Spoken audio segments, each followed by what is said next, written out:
오늘 한동훈 비대위원장이 대전 방문해가지고 조국 대표의 사회연대 임금제 공약에 대해서 조국식 사회주의, 초등학생 같은 발상, 왜 개폼 잡냐 이런 발언들을 좀 하셨습니다. 이에 대한 답을 좀 주신다면 좋겠어요. 그 여러 단계의 답을 드려야 될 것 같은데, 첫째, 내용 이전에 집권 여당의 대표 입에서 개폼 잡는다란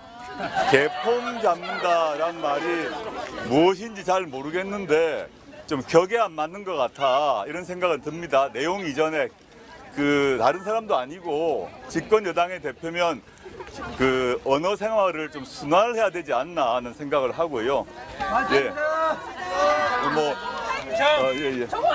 저에 대해서 비판하시는 건 다 자유인데 개폼을 잡는다는 말은 좀 격에 안 맞는 것 같아 말씀드리고 싶고, 그 다음에 그 사회연대 임금제가 저희 조국혁신당의 공약 중에 하나입니다. 그거에 대한 설명을 좀 하기 전에 또 하나 더 말씀드리자면, 사회주의 뭐라고 했다고요? 조국식 사회주의라고. 지금 이제 선거 얼마 앞두고 많이 급하다.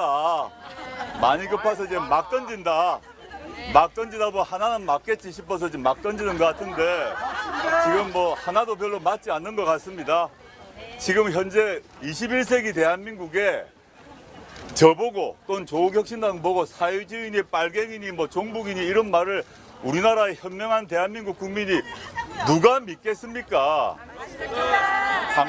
황당한 얘기다. 일단 그런 낙인 찍기를 하는 것은 대부분 지금 상태가 안 좋은 것을 반증하는 것이 아닌가라고 생각합니다.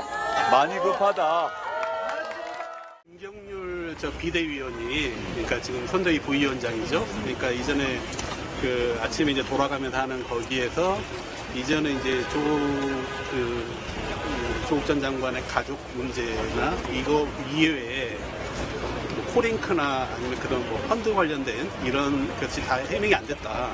그러면서 이제 거기에 대해서 내가 이렇게 말할 테니까 이게 만약에 내가 문제도 잘못된 게 있으면 조국씨 날 고소해라 뭐 이런 식으로 했던 거 기억이 납니다. 그래서 그 문제에 대한 어떤 입장 좀 보이시는지 있습니다. 일단 그분에 대해서 제가 말대꾸를 해야 될지 별 가치가 없다고 생각하고요. 근데 그분이 일도 없다고 생각하고요. 첫 번째는 그분이 2019년에 이른바 사모펀드를 맨 먼저 제기하면서 자신이 밤을 새워 연구를 했더니 그 사모펀드가 조국 거라고 얘기한 분 아닙니까?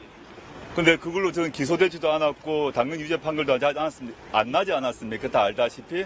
근데 지금 와서 무슨 소리를 하는지, 그분도 이제 궁수에 계셨구나. 자신이 모시는 한동훈 비대위원장 포함해서 자신들의 처지가 별로 궁박해지니까 여러 가지 또 저에 대해서 딴지를 건다 생각하고 별 대꾸할 가치가 없습니다. 한동훈 비대위원장이 이렇게 말했습니다. 200석 돼서 87년처럼 데모하러 나올 거냐라고 얘기했는데, 그거는 대표님한테도 느낌이 200석 그러면 87년처럼 여러분들 데모하러 나올 거냐라고 했는데 87을 언급을 했거든요. 데모하러 나온 사람 주체가 누구를 여러분들이 나와서 데모할 거냐라고 했거든요. 차례차례 답을 드려야 되겠네요. 한동훈 비대위원장이 뭐 200석이 이제 야권 200석이 이루어지게 되면 거리에 나와서 데모를 할 거냐 이런 질문을 했다 그러는데, 첫째 뭐 무슨 말인지 도대체 이해가 안 됩니다, 저는. 그러니까 저는 200석이 된다는 얘기는 국민들이 의사표시를 해서 윤석열 정권을 심판하고 윤석열 정권의 비리와 실정에 책임 있는 자를 그들에게 정치적 법적 책임을 묻고 이렇게 하라는 의사표시를 한 거 아닙니까? 그리고 만약에 200석이 넘어서 충분히 200석이 넘게 되면 여러 가지 일을 할 수 있는데, 첫째는 윤석열 대통령이 거부권 행사를 남발하고 있지 않습니까? 자기 부인을 보호하기 위해서 김건희 특검법 날려버렸어요. 그리고 이태원 참사의 진상규명을 하는 특별법도 날려버렸어요. 범야권이, 즉 민주당과 조국혁신당이 합해서 200석이 확보된다면 윤석열 대통령이 거부권을 행사하더라도 지금 법률을 관철할 수가 있습니다.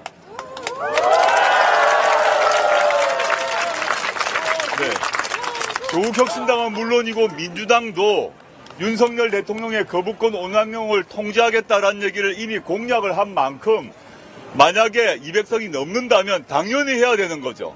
당연히 이태원 참사 진상규명해야 되고, 김건희 여사 같은 경우는 원래 거부권 대상이 되었던 특검법 같은 경우는 주가 조작 특검만 있지만 그 뒤에 디올백 아시죠? 네. 디올백도 추가되었고 양평 고속도로가 휜 것도 추가되었습니다.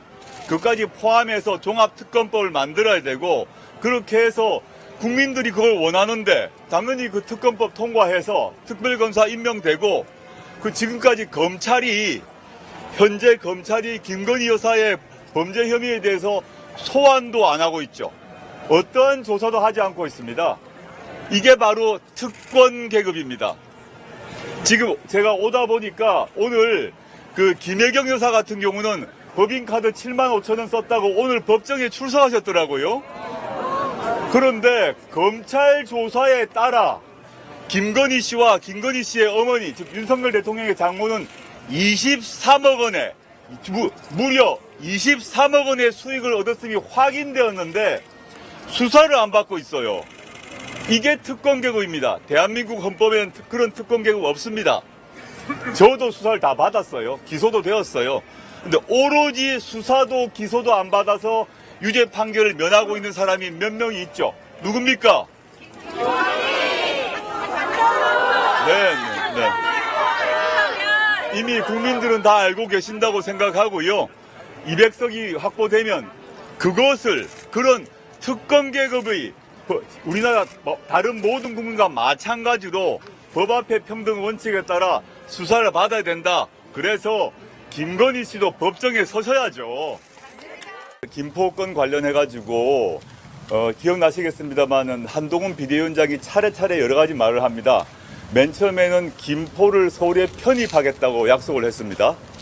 근데 당시에 김포가 서울에 편입되려면 매우 복잡한 법적 절차가 필요합니다. 지역에서 그러니까 서울시는 서울시대로, 김포시는 김포시대로 결의를 해야 됩니다. 이 절차를 거치지 않고 합해질 수가 없어요. 모든 걸 일단 절차가 있는데 그 절차가 전혀 없이 비대위원장이 결정할 수가 없습니다. 그리고 국회가 결정할 수도 없습니다. 김포시를 서울로 편입하는 것을 국민의힘 비대위원장이 한다고 할 수도 없고 또 국회에서 결정하는 수 없어요. 유일한 방법은 국회에서 무슨 특별법을 김포를 서울로 편입한다는 특별법을 만들어야 되는데 그런 법 만드는 건 사실상 불가능하거든요. 일단 그 말 자체가 첫 번째 거짓말이었다고 생각합니다. 그 다음에 두 번째, 제발, 너무 센 말씀을 하신 것 같아서. 두 번째는 막 비판이 있었습니다. 제가 지금 말한 것처럼 법적으로 안 된다, 절차 문제 안 된다 했더니 한동훈 비대위원장이 뭐라고 했나 하면 이 꽃이 목련꽃이 필 때쯤 김포는 서울이 되어 있을 것이다 라고 말했습니다. 지금 목련은 폈을 뿐만 아니라 졌습니다. 지금 벚꽃이 피어 있습니다. 물론 이에 대해서 기자분들이 저는 촘촘히 물어야 한다고 생각이 듭니다. 벌써 목련 졌는데 무슨 얘기냐, 아무도 안 물었어요. 저의 추측으로는 그렇게 물었으면 이렇게 얘기했을 것 같습니다. 잠깐만요. 예.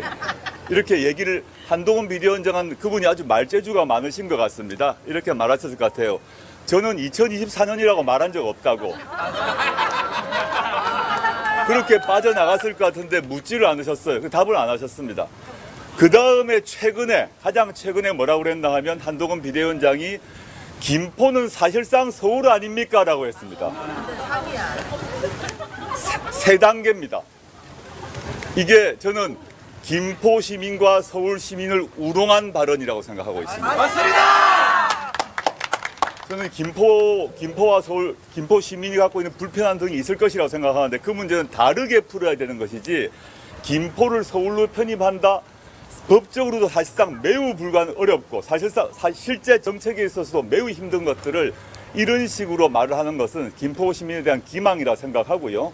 결국은 한동훈 비대위원장이 자백을 했다고 봅니다. 김포는 사실상 서울입니다. 이 말은 못한다는 얘기를 한 거죠. 스픽스는 말하는 언론입니다. 대세는 유튜브, 그중에서 스픽스.